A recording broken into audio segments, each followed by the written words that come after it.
It turns out Star Trek's fictional planet Vulcan, the home of Mr. Spock, has a real-world counterpart.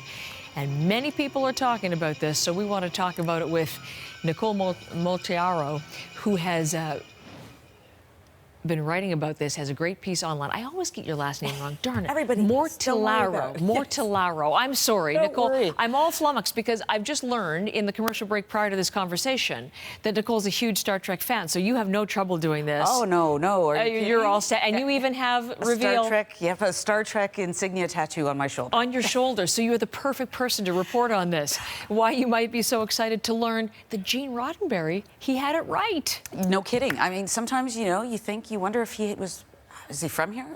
Was he Prussian? Like, he has all these really cool, contributions to science. And here we've discovered an exoplanet, a planet orbiting another star, right where he said that it would likely be. It would be. What did he predict? So tell what he said and what has been found to be borne out to be true. So of course, Vulcan shows up in the Star Trek universe and in the series in the 1960s.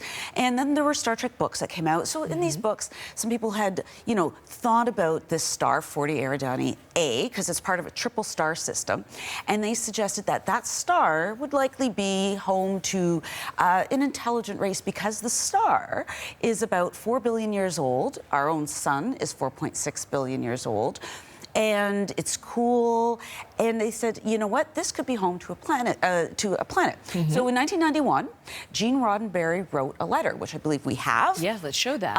And he wrote a letter to Sky and Telescope magazine, together with three other scientists from the Harvard Astrophysics Center, Center for Astrophysics. And they said, you know what? Yeah, we think it's this star versus another star that had been suggested. Precisely because an intelligent civilization could exist around the star that is that old.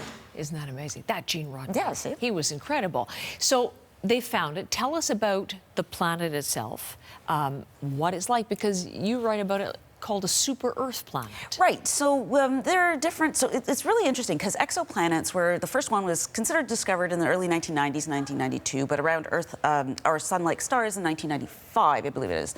And so before then we didn't know if there were any other planets around stars. Now we know that there are planets. On average, 3 around every star, on average. So this, they've come to a classification system. Super Earth, there's, hot Jupiters. Super Earths are planets. There's no really hard and fast rule, but they're larger than Earth and more massive. And this is a super Earth. It is about twice the size of Earth. It has, the gravity is obviously stronger. Right. Don't know if it has an atmosphere. Speaking to the scientist, he said probably would have a thin atmosphere.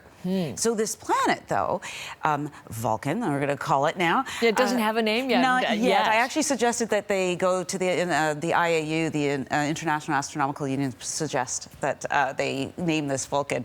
But so this planet, think of our moon, and it's tidally locked. So one side is always facing its star. So there's the dark side, okay, of this planet.